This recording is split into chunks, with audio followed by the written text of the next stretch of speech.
All right, here we go.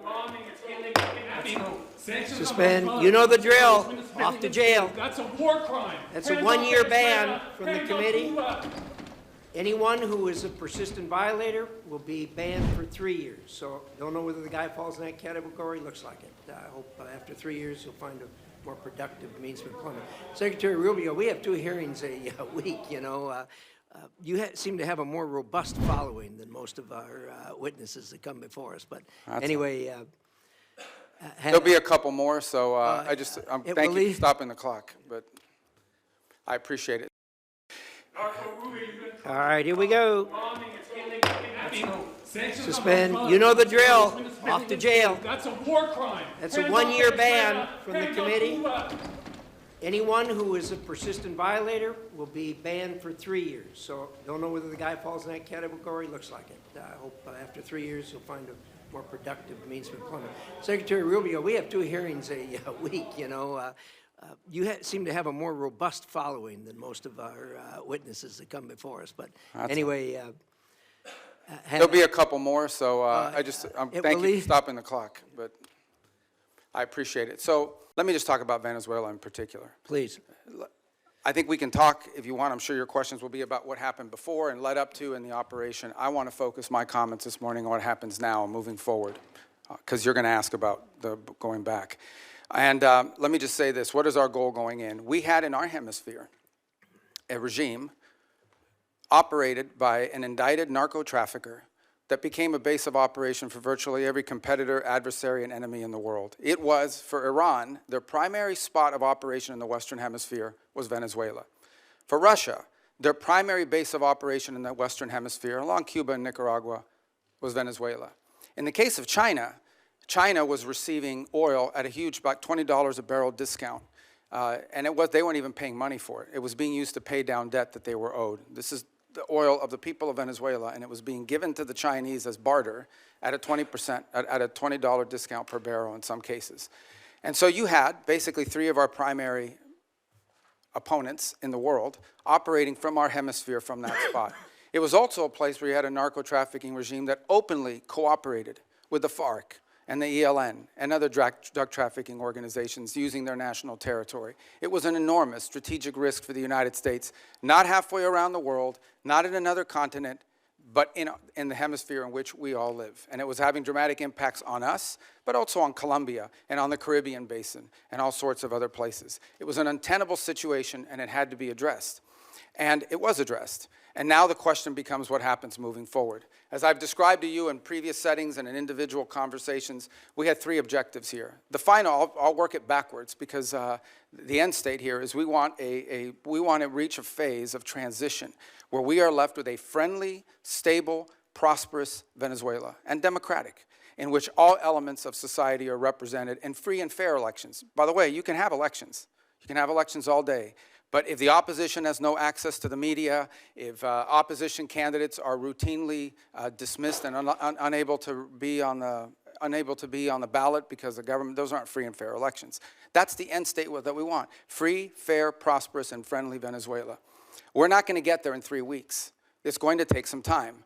And so objective number 1 was stability. In the aftermath of the removal of Maduro, the concern was what happens in Venezuela. Is there civil war? Do the different factions start going at each other? Are 1 million people crossing the border into Colombia?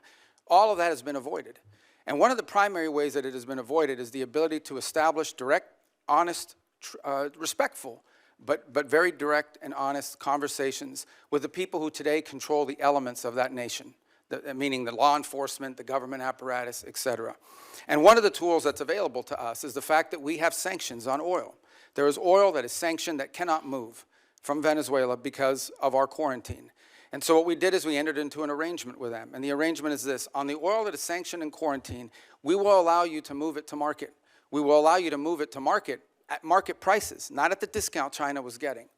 In return, the funds from that will be deposited into an account that we will have oversight over. And you will spend that money for the benefit of the Venezuelan people. Why was that important? Venezuela was running out of storage capacity. Okay? They were producing oil, they were drilling oil, they had nowhere to put it. They had nowhere to move it, and they were facing a fiscal crunch.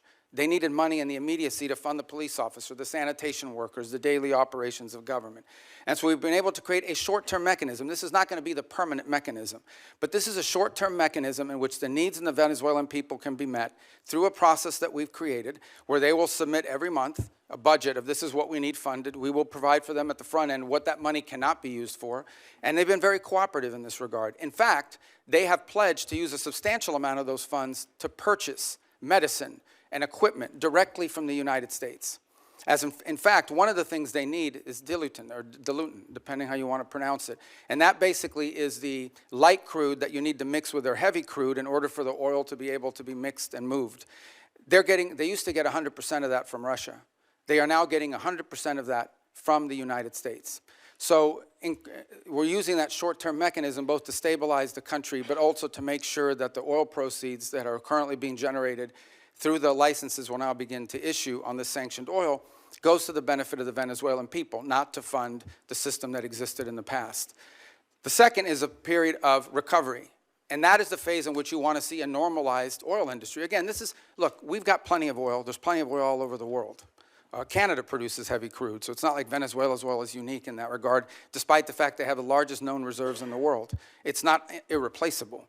But we understand that that is the lifeline. Their natural resources are going to allow Venezuela to be stable and prosperous moving forward.